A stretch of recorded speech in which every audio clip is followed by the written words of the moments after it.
A tomb now suffices him for whom the world was not enough. In today's episode of People Who Changed the World, we'll talk about the King of Macedonia, Alexander the Great.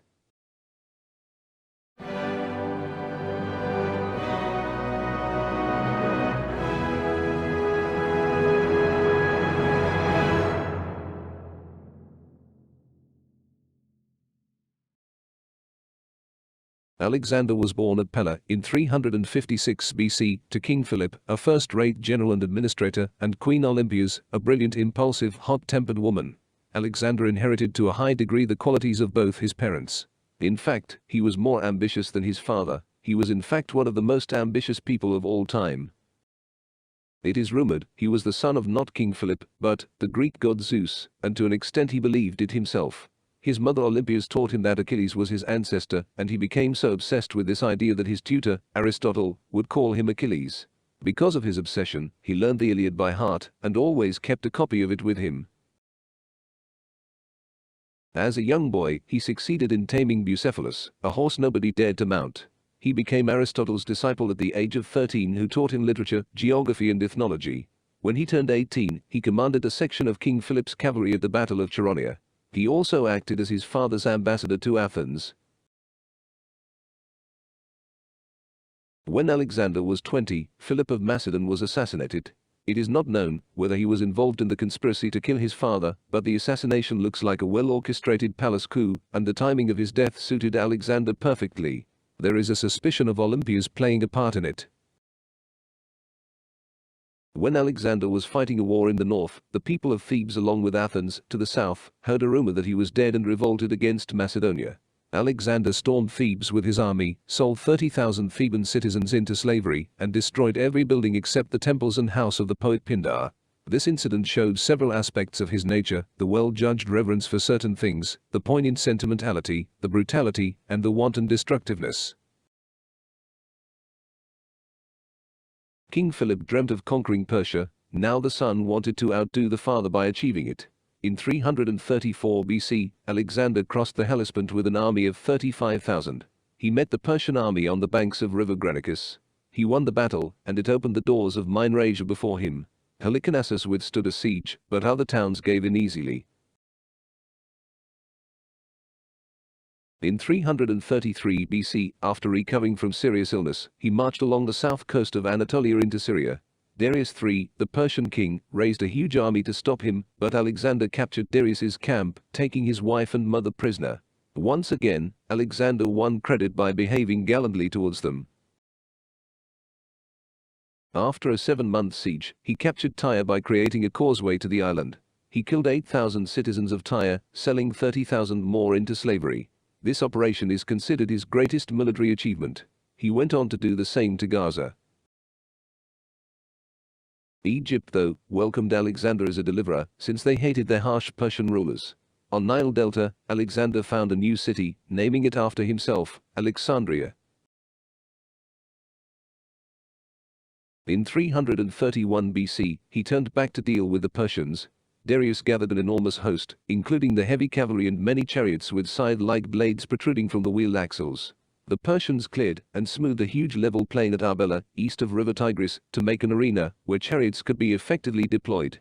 In the battle that followed, Alexander's army routed Darius's and the Persian army retreated. It was one of the most decisive battles in history. Babylon surrendered, and Alexander took the Persian cities of Susa and Persepolis, yielding him vast treasures in gold and silver. At Persepolis, Alexander committed some of his worst atrocities.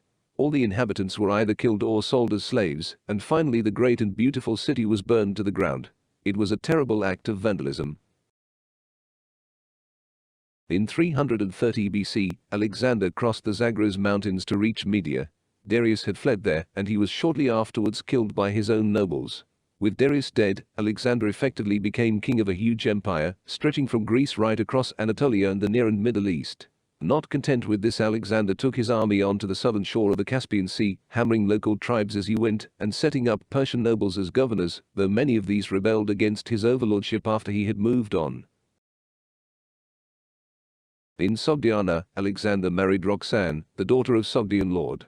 It was here where his violence broke out on a personal level. He lost his temper when drunk and killed a close friend, Cleitus. For this single act, amongst all acts of mass cruelty, his Macedonian troops never forgave him. They remembered him as the murderer of Cleitus. In 326 BC, Alexander reached northern Pakistan, where he defeated Porus. He planned to go to conquer the Ganges Valley, but his army mutinied. They were too far from home. It is interesting to speculate how far Alexander would have gone if the troops had been willing. Alexander then busied himself with an insane plan to turn Europe and Asia into a single country with Babylon as its capital. Intermarriage would bond the different regions together, and he placed soldiers from all provinces of this empire in his army. He introduced a common currency throughout the empire. He encouraged the spread of Greek ideas, customs and laws into Asia, regarding them as more enlightened than the existing local laws. It sounds progressive, but the scale was hopelessly grandiose, given the communication systems of the time, and there was underlying all of it the megalomania of the mad dictator. In order to command recognition as the supreme ruler everywhere in his empire, Alexander required all provinces to acknowledge him as God. Alexander's plan expanded, and at the time of his death, he was planning a new expedition to Arabia. In Babylon he was taken ill with what may have been malaria, dying there in June 323 BC. He was just 33 years old. His body was put into a gold coffin and transported to Alexandria, where it was placed in a beautiful tomb. The tomb has rather surprisingly been lost. Alexander left no successor either. Probably he never envisaged himself dying, and a successor was essential for the survival of his empire. For all the brilliance and dash of his career, much of it was to do with personal vanity and egotism, and the manner of his conquest was invariably cruel. As always, a multitude had to die to fulfill one man's dream. There are today, just as there always have been, varying views of Alexander. He was very conscious of his image, and worked hard to protect an image of himself as a reckless, energetic, romantic superhero ready to take on the world.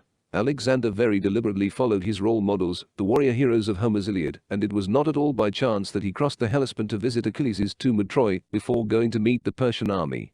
He needed his army and biographers to see him doing that. He was a successful propagandist for his own self-image, which lived on as a powerful role model for many generations of warriors and military dictators. That role model is the principal way in which Alexander changed the world. For many of us today, the horrific death toll involved in his conquests speak far louder than the personal glamour. Alexander's actions were those of the mass killer, and whatever glamour the distance of history may have lent his name, he brought immeasurable misery and suffering on tens of thousands of his contemporaries, across a swathe of Eurasia from Greece to the Indus Valley. If you enjoyed the video, please make sure to hit the like button and subscribe to our channel and press the bell icon.